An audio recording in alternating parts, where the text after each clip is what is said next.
Greetings, citizens. It is indeed a pleasure to be here before you. Please allow me to introduce myself. I am James Forten. I was born in 1766 in the city of Philadelphia. As a young boy, I can say between the ages of 6 and 7, I witnessed the first reading of the Declaration of Independence. It was most memorable. My father and myself, we were born into this world as free men. My grandfather, he was enslaved at one particular time, but he earned his freedom. My great-grandfather, well, I've got to say, he was not so fortunate. For he came into this world enslaved, and he left this world enslaved.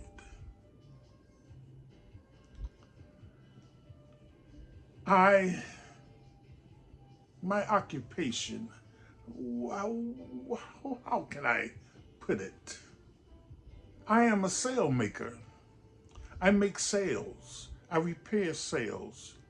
And these sails are used on ships. My father, he too was a sail maker. I kept the legacy going. My father died at a very young age. He drowned. When my father would be working in the sail loft, I would be there as well as a young boy running around, running errands, and for the various men who worked there in this sail loft. A Mr. Robert Bridges was the gentleman, a white gentleman that is, who apprenticed my father and then employed him.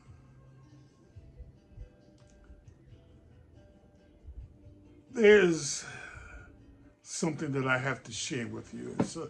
It's a story about myself during the Revolutionary War with England.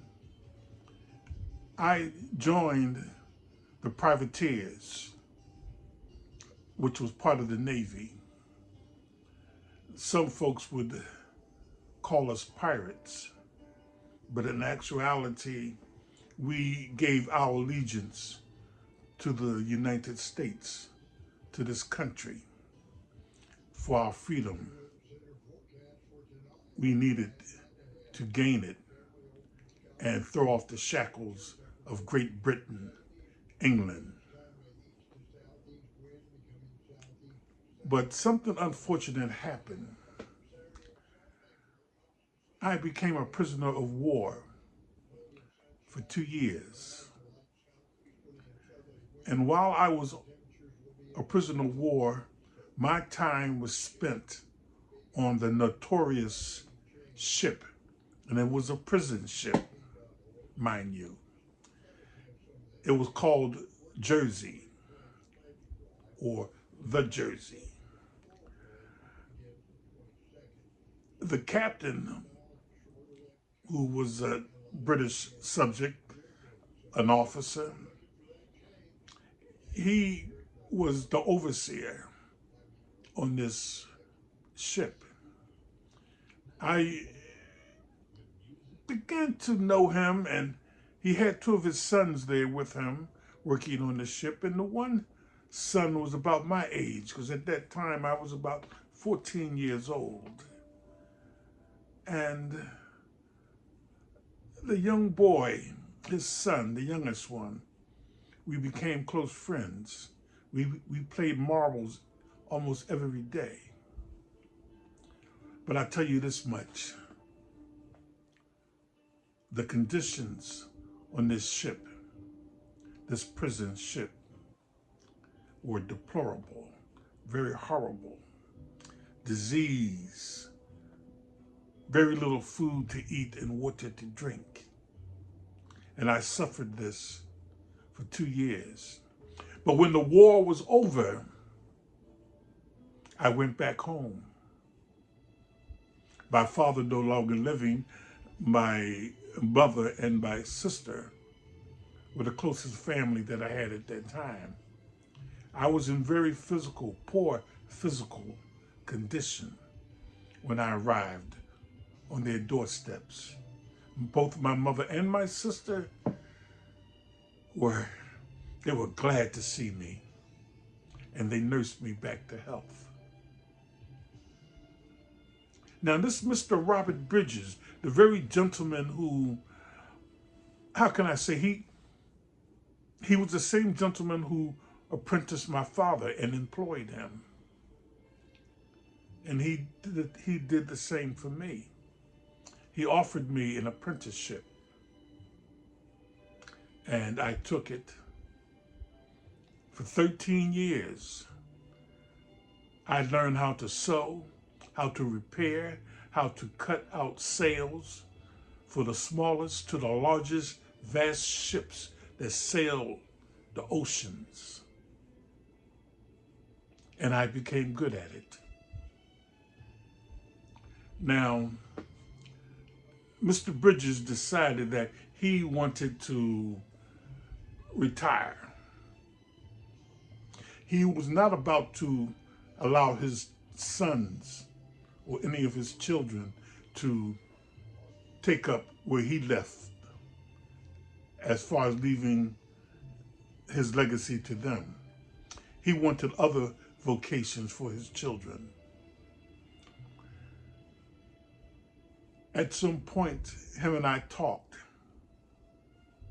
Because you see, I was so good at what I did, and he was so impressed with me that he made me his foreman of his shop. So what happened was, we discussed my buying his business, and he aided me in doing that. He even helped me to purchase a home, a place to live as well. When I took over his business, I did a lot of innovation as far as upgrading my skills as a sail maker. So much that it became very profitable for me. Yes, indeed, very profitable. I even bought the rights to all of his customers, Mr. Bridges' customers as well. And I can really tell you something. I became one of the richest men in the city of Philadelphia. I was very influential. Yes. I hired and I employed both black and white men. And they were loyal to me, very loyal. One of my daughters, because later on I got married, but one of my daughters, two of my daughters, if I'm not mistaken,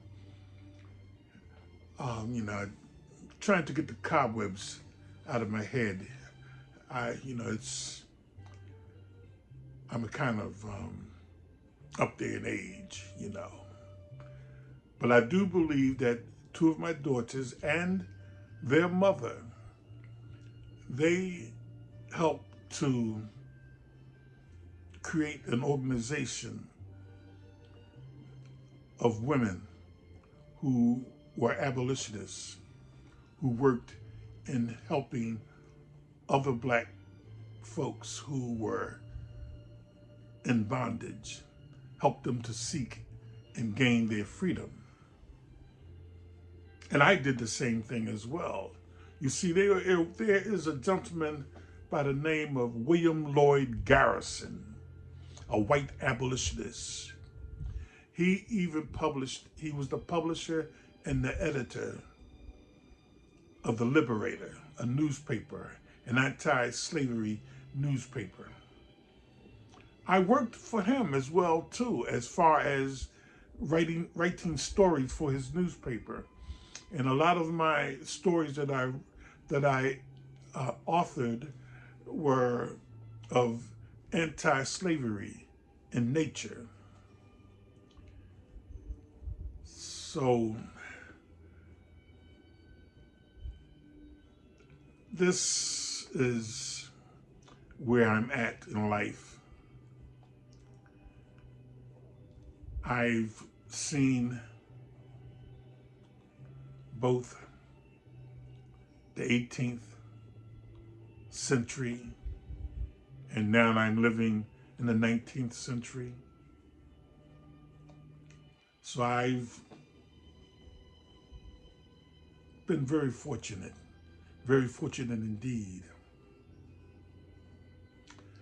This city that I live in here in Philadelphia, as most folks would know it as the birthplace of the U.S. Constitution, and also the birthplace of the Declaration of Independence. Because you see, as a little boy, watching that man at the State House read the first reading of the Declaration of Independence, those words within that document, I took them to heart because I felt that no man should be in bondage to any other man. Those were things that I learned at a very young age. There was a Back to Africa movement, which I disapprove of. And the reason why was because I felt that my ancestors fought and shed blood, toiled and labored under the whip in this country. And I just could not.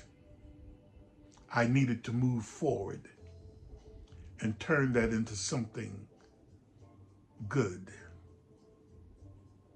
Because slavery is one of the worst things imaginable, excuse me, especially here in the colonies.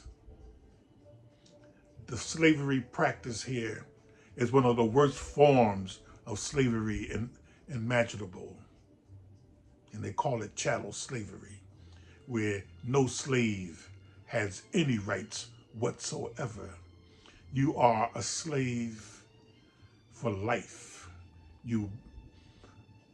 A lot of my fellow blacks here in this country, a lot of them were born slaves and have died slaves, especially our ancestors, all the way back to the 1600s. So I can say this much. I will fight for freedom. I have fought for freedom and will continue to fight for freedom. Ladies and gentlemen, it has indeed been a pleasure speaking to you. So I will leave you with this. Hip, hip, huzzah. Hip, hip, Huzzah! Hoops to the Union. Hip, hip, huzzah!